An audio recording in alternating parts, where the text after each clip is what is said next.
Assalamualaikum warahmatullahi wabarakatuh. Nama saya Anggia Badiwardani. Saya dari kelompok 10 akan membacakan tema 10. Thumma asarul musonnifu liqaidatin biqaulih, yang artinya kemudian Mushanif memberi isyarat satu bentuk kaidah dengan perkataan beliau. Wa kullu syahsaini jaral kisos bainahum fil nafsi yajri bainahum fil ajraf allati litilkan nafs. Setiap dua orang yang bisa terlaku hukum kisos di antara keduanya dalam kasus pembunuhan, maka hukum kisos pun terlaku di antara keduanya dalam kasus pemotongan anggota badan. Fakama yustarotu fil qatil kaunuh mukallaf yustarotu fil qati'il tarafi kaunuh mukallaf. Sebagaimana diisyaratkan orang yang membunuh harus mukallaf, orang yang memotong anggota badan juga disyaratkan mukallaf. Wahini da'im famalla yuqtalu bih syahsilla yuqta'u bitarafi. Kalau demikian, orang yang tidak dihukum mati sebab membunuh seseorang, maka tidak berhak dihukum potong sebab memotong anggota orang tersebut. Wasyra itu wujub kisos fil ajraf ba'da syara'id makkurah fi kisos nafsin annand. Syarat wajibnya kisos di dalam kasus memotong anggota badan ada dua. Setelah mempertimbangkan juga syarat-syarat disebutkan di dalam kisos pembunuhan. Istirak fil ismi khas litarafil muqto. Salah satunya adalah istirak atau sama di dalam nama khusus bagi anggota yang dipotong. Wa bainahul musannif biqaulil yumna bil yumna ay tuqta al yumna masalum min adhun aw yadi aw rujul bil yumna min dzalik wa yusra mimma dzukir bil yusra mimma dzukir. Musannif menjelaskan hal itu dengan perkataan beliau, anggota sebelah kanan dipotong sebab anggota yang kanan juga. Maksudnya, anggota sebelah kanan, semisal telinga, tangan, atau kaki harus dipotong, sebab memotong sebelah kanan dari anggota-anggota badan tersebut. Dari bagian kiri dari anggota-anggota badan itu berhak dipotong, sebab memotong bagian kiri dari anggota-anggota badan tersebut. Wahina'id fala tuqta yumna biyusroh wala aksuh. Kalau demikian, maka anggota sebelah kanan tidak boleh dipotong sebab telah memotong anggota sebelah kiri, dan tidak boleh juga sebaliknya. Wa tsani alla yakuna bil had tarafaini syalal. Yang kedua, salah satu dari anggota yang dipotong tidak bermasalah atau masih berfungsi. Fala tuqta'u yadu aw rij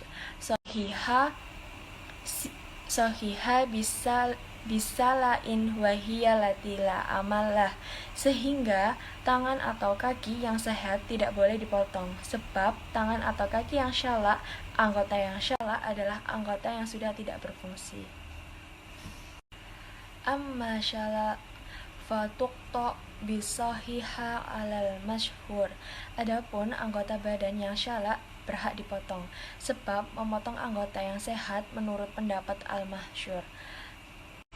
Illa ayyakula adlani min ahli khubrah in syala'a idha qati'at la yang qati'ud damu bal tanfatihu afwahul uruki wa tasjadu bil hazm.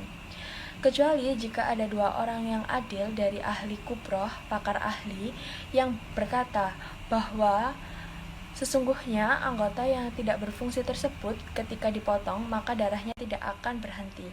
Bahkan ujung-ujung urat akan terbuka dan tidak bisa tertutup dengan cos. Wa yustarotu ma'ahada ayyafta'a biha mustawfiha walayat lubu arsya lisayalal. Di samping hal ini, orang yang berhak atas anggota tersebut wa kullu udu ukhid ay kuti'ah min mafsol kamir fauqi waqu'i fafihil kisos. Setiap anggota badan yang bisa diambil maksudnya dipotong dari persendian seperti siku dan pergelangan tangan, maka anggota tersebut berlaku hukum kisos. wa ma la mafsal lahu la qisas fih. Sedangkan anggota yang tidak memiliki persendian, maka tidak berlaku hukum qisas pada anggota badan tersebut. Wa'lam anna sujaja rosis wal wajhi asroh. Ketahuilah sesungguhnya luka di kepala dan wajah ada 10 macam. Harisoh bimuh malati wahiyama tasyuk jilda qalila. Harisah dengan menggunakan huruf-huruf yang tidak memiliki titik. Harisah adalah luka yang menyobek kulit sedikit. Wadamiyatu tudamih.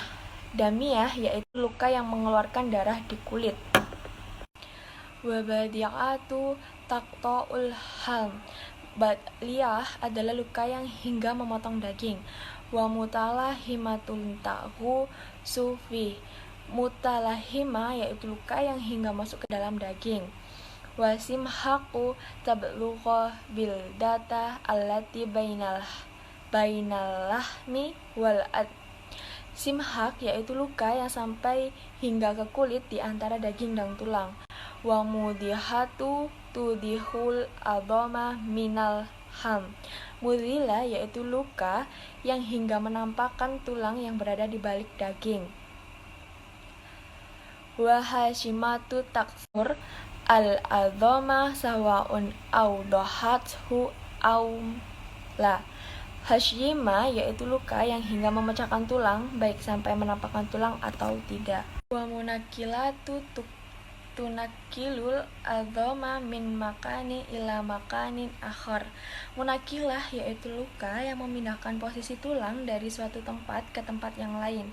Wa ma mu'natun tabluhu kharta'a dimahil musyammata ummarros. Makmunah yaitu luka yang sampai ke kantong otak yang disebut dengan ras atau pusat kepala.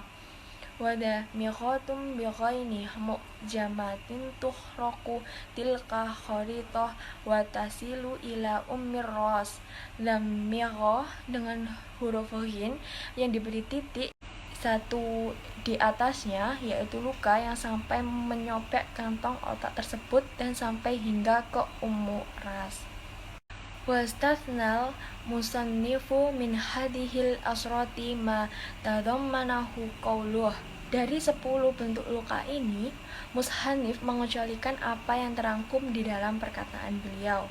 Wala qisas fil juruh ailmat qurati illa fil musidah faqatla fi ghairihan min biqautihi al-ashrah.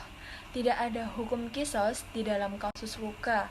Maksudnya luka-luka yang telah disebutkan di atas kecuali luka mudhilah saja, tidak yang lain dari 10 luka tersebut. Terima kasih, sekian dari saya, kurang lebihnya mohon maaf. Wassalamualaikum warahmatullahi wabarakatuh.